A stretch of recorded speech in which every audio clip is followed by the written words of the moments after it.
drop some videos for the next couple. What's up guys? It's Lisa from Border Balloons. Today I'm gonna show you how to swirl or curl balloon. So let's check it out.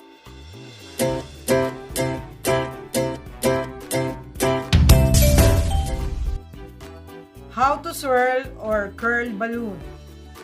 Grab your balloon and then put the end or tail in between your index and your middle finger to hold, and then wrap around your two fingers and make it flat so that there's no twisting in the balloon itself.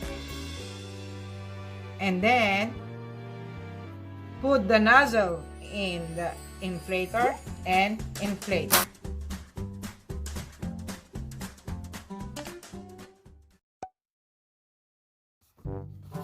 And tie it.